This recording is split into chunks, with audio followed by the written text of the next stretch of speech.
All right, let's dive in. Today, we're all about electric mobility, specifically in Italy. Oh, Italy. Interesting. Yeah, and get this, we've got a whole bunch of sources, right? Opinions, interviews, even got some stuff from Inside EV's Italia. Ah, they always have good insights. They really do. Hmm. So, what we're trying to do here is, figure out what Italy's up against, what they're doing well, as they make this electric shift. Sounds like a plan. Huh. What's the first stop on our Italian road trip? Well, the big thing that jumps out, at least from what I'm seeing, is that they're not just focused on cars. They're looking at the whole picture. The whole ecosystem, right? It's not just about swapping out the engine. It's charging, it's energy at home and at work. It's, well, everything. Exactly. One of the sources actually said Italy is aiming for a holistic strategy. Now that's refreshing. Too often it feels like governments are just playing catch-up, reacting to the latest trends. But Italy seems to be taking a more proactive, strategic approach. Yeah, and they're not just talking about it, they're actually doing it. They're investing in charging infrastructure, promoting energy efficiency in buildings, and even working on collaborations with other European countries. Smart move. This transition can't happen in isolation. You need that cross-border cooperation to really make it work. Absolutely. But let's bring this down to earth for a minute. What does this holistic strategy actually mean for everyday people? Right. Let's get into the nitty-gritty. One of our sources focused on the impact of electric cars on, well, our lives, our homes, how it changes the way we think about energy, not just for the car, but for everything. Yeah, I've read about that. It's almost like a ripple effect. Once people start driving electric, they become more conscious of their energy consumption in general. Totally. It's like an awakening. Right. Suddenly, those energy-saving tips you've been ignoring for years actually make sense. Ha ha ha. Yeah, exactly. And it goes beyond just turning off lights. People start looking into things like solar panels, energy storage, making their homes more efficient. It's like owning an electric car flips a switch in their minds. They're not just drivers anymore, they're energy managers. That's a great way to put it. And speaking of solar, Italy seems to be having a real solar power moment. Really? That's interesting. Tell me more. Oh, yeah, big time. They've seen a huge increase in solar installations, mostly residential. Apparently, the process has been streamlined, and they've got some pretty attractive incentives in place. So it's like they're making it easy for people to go solar, which makes sense, right? If you're driving electric, you might as well power your car with sunshine. Now, that's the dream. Talk about walking the walk, right? Definitely. But hold on, there's a catch. Our sources did mention some challenges when it comes to solar in multifamily buildings. Oh, right. Getting everyone on board in those situations can be tricky. Permissions, agreements, you name it. Not quite as simple as plugging in your car, unfortunately. Yeah, that's a tough one. It highlights a real issue. How do we make sure everyone benefits from these clean energy solutions, even if they don't own a detached house? It's a great question. We definitely need some creative thinking there. But for now, let's move on to another key piece of the puzzle, public charging. Italy's boasting about 50,000 charging points. 50,000. That's impressive. Right. And get this, our friends at Inside EV's Italia pointed out that Italy actually has a higher ratio of charging points to electric vehicles than many other European countries, even those considered more advanced in, well, the EV game. Wow, that's surprising. I wouldn't have guessed that. Me neither. But it shows they're taking it seriously. And it's not just about quantity, it's about quality, too. They're focusing on putting those high-power chargers in cities, which makes sense, especially for people who can't charge at home. Absolutely. You got to cater to all types of drivers. And it's not just about highways and long trips. It's about everyday life. Imagine you swing by the grocery store, top up your shopping cart, and while you're at it, you top up your car's battery. It's all about convenience, right? Uh. Making it easy, making it part of your routine. Seamless integration. That's the key. But I'm curious, what did our sources say about the actual charging experience? Is it really that seamless? Well, that's where things get a little complicated. While the technology itself is advancing super fast, it seems the customer experience is still a bit of a work in progress. Ah, I see. What's the issue? They talked about the whole mess of charging apps and payment methods. Apparently, it can be a real headache. A tangled web of apps and cards. Sounds familiar. Yeah, not exactly the smooth, intuitive experience you'd hope for. They really need to simplify things, make it more user-friendly. Standardization is key. We need a universal language for charging, just like we have for, well, most other things in life. Exactly. But hey, at least they're aware of the problem. And our sources did mention some exciting developments on the horizon. Oh, I love a good cliffhanger. Tell me more. All right, but you'll have to wait till after the break. All right, so before we got sidetracked by those tangled charging cables, we were talking about Italian companies expanding their charging networks, right? Reaching beyond Italy's borders. Yeah, they're going European. Spreading the electric love, I guess you could say. That's one way to put it. But what's really interesting is that they've noticed some differences in how these other countries are approaching EVs. Oh, yeah, for sure. One source mentioned how, like, Germany and Spain, they seem much more, I don't know, eager to embrace the whole EV thing. Yeah, it's almost like they're welcoming it with open arms, right?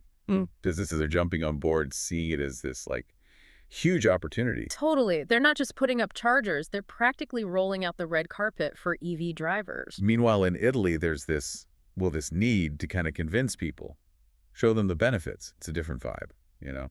Yeah, it's like there's this learning curve, not just for drivers, but for everyone, right? Businesses, policymakers, you name it. Like they need to see the light, literally and figuratively. Haha, good one.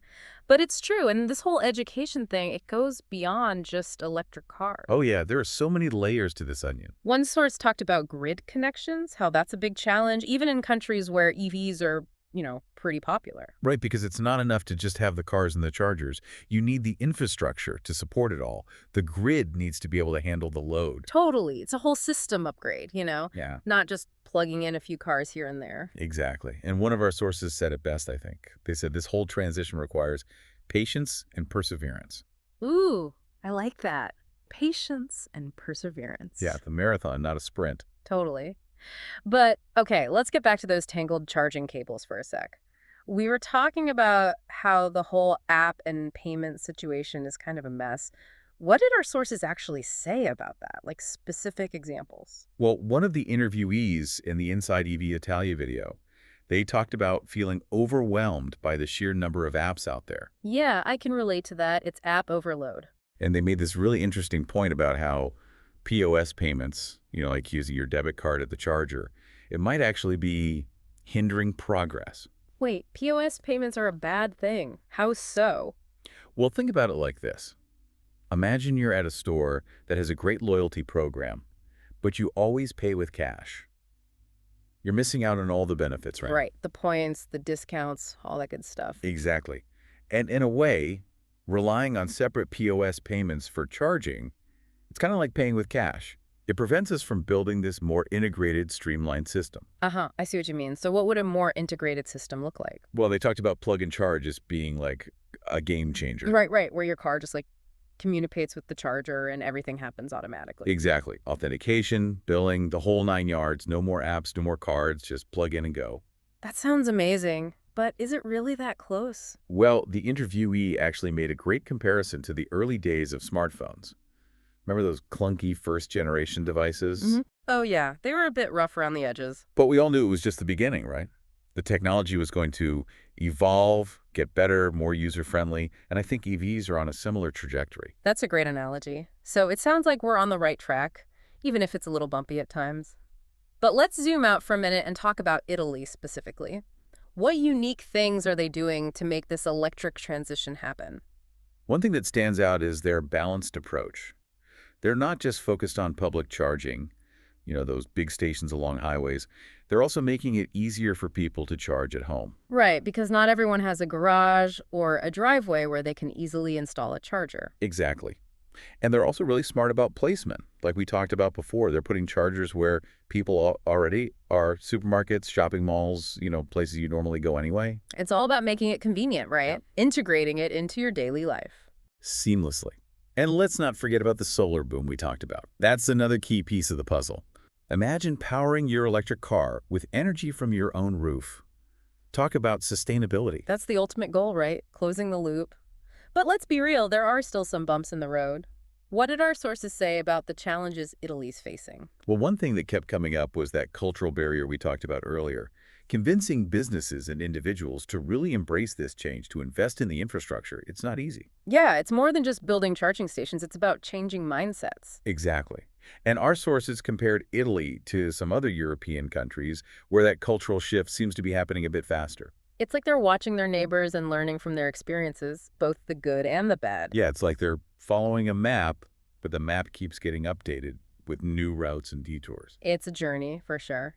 And speaking of journeys, the world of electric mobility is constantly changing. What did our sources say about the future of all this? What's coming down the road? Well, one thing's for sure, the pace of innovation is incredible. We're seeing huge leaps in battery technology, charging speeds, you name it. And it's only going to get better. It's like we're witnessing the birth of a new era, you know? It's exciting, but also a bit overwhelming. So for someone who's thinking about getting an electric car today, what should they do? Wait for the technology to mature even more? Or just jump in? That's the million-euro question, isn't it? And there's no easy answer. The technology will continue to evolve, but the cars we have today are already pretty amazing. It's like that saying, the best time to plant a tree was 20 years ago. The second best time is today. Exactly. Ultimately, it's a personal decision. You have to weigh the pros and cons, think about your needs, your budget, your lifestyle. And that's where resources like Inside EVs Italia can be so helpful. Oh yeah, they do a great job of breaking it all down, explaining the technology, comparing different models, really helping people make informed decisions. They're like the electric car whisperers. I love that.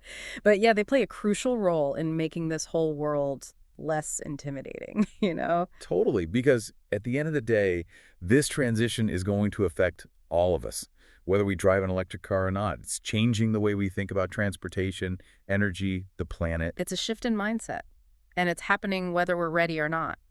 So let's talk about what it means to be ready, to embrace this electric future. Okay, so we're back, ready to wrap up our electric journey through Italy. It's been a fascinating ride, that's for sure. We've covered a lot of ground, haven't we? From solar panels to charging networks to those cultural roadblocks Italy's facing. Yeah, we've really dug deep into their strategy, their successes, and, the challenges they're still grappling with. And hopefully, along the way, we've given our listeners a better understanding of what this whole electric transition actually means, not just for Italy, but, well, for everyone. Exactly, because this isn't just an Italian story, it's a global one. And at the end of the day, it all comes down to this. What does this electric shift mean for you, the listener? Yeah, that's the question we all need to be asking ourselves. How will this impact our lives, our choices? So let's get personal for a minute. Let's say you're actually thinking about getting an electric car. What are the things that would be top of mind for you? Well, I think for a lot of people, it comes down to practicality. Can I charge it easily? What about range? Will I get stranded somewhere? Those everyday concerns. Right. Range anxiety, that's a big one. Definitely. And thankfully, based on what we've learned from our sources, it seems like Italy is really trying to address those concerns. They're making home charging easier, expanding public charging networks, and focusing on those high-power chargers for longer trips. So they're trying to make sure you're never too far from a charge, no matter where you are. Exactly. They want to make it as convenient as possible, which is key. Totally. But let's be real, the cost is another big factor, right? Electric cars can be pretty expensive up front. That's true. But our sources emphasize the importance of looking at the total cost of ownership, over the life of the car. Right, because you're saving money on gas, and electric cars generally require less maintenance. Exactly. Plus, as battery technology gets better and production scales up, you know, those prices are going to come down. It's like any new technology. It starts out expensive, but as it becomes more mainstream, the price becomes more accessible. Exactly. And I think that's happening with electric cars right now. We're at this tipping point where they're becoming more and more appealing to everyday drivers. So it's not just about being an early adopter anymore. It's about making a smart, practical choice. Right. But there's another element here that I think is really important, the environmental impact. Oh, absolutely. For a lot of people, that's the driving force behind going electric. They want to reduce their carbon footprint, be part of a greener future. And what's great about Italy is that they're really committed to renewable energy. So, you can actually charge your electric car with solar power, potentially. That's amazing. Talk about a win-win. Right. But we also need to acknowledge that not everyone has access to those kinds of resources. People living in apartments, for example, might not be able to install solar panels. That's a good point. And it brings up something else we need to consider. Equity. Making sure everyone benefits from this transition, not just those who can afford the latest technology. Absolutely. And our sources talked about how government policies and incentives can help with that. Things like tax breaks, subsidies, making electric cars more affordable for everyone. So it's not just about individual choices. It's about creating a system that supports those choices, makes it easier for people to make the switch. Right. It's a collective effort. Governments, businesses, individuals, we all need to be working together. So, as we wrap up this deep dive, I think it's time to ask our listeners one final thought provoking question. Given everything we've learned about electric cars, about Italy's journey, about the challenges and the opportunities, what are the non financial barriers that might still be holding you back from considering an electric car? What are those hesitations, those concerns? Is it range anxiety? Is it the charging infrastructure? Is it simply a resistance to change? Because at the end of the day, understanding those barriers, those perceived obstacles, is crucial to making this transition as smooth as possible for everyone. It's about having those open conversations, addressing those concerns, and finding solutions together. And that's what we've tried to do here today, to give you the information, the insights, the different perspectives, so you can form your own opinions and make informed choices. We've explored the complexities, the potential, the excitement, and yes, even the frustrations of this electric revolution. Because it is a revolution. And like any revolution, it's messy, it's unpredictable, but it's also incredibly transformative. And ultimately, it's about creating a better future, a cleaner, more sustainable future for all of us. So thank you for joining us on this electrifying adventure. We hope you've enjoyed the ride. And we hope you continue to explore, to question, and to be part of the conversation, because this is just the beginning.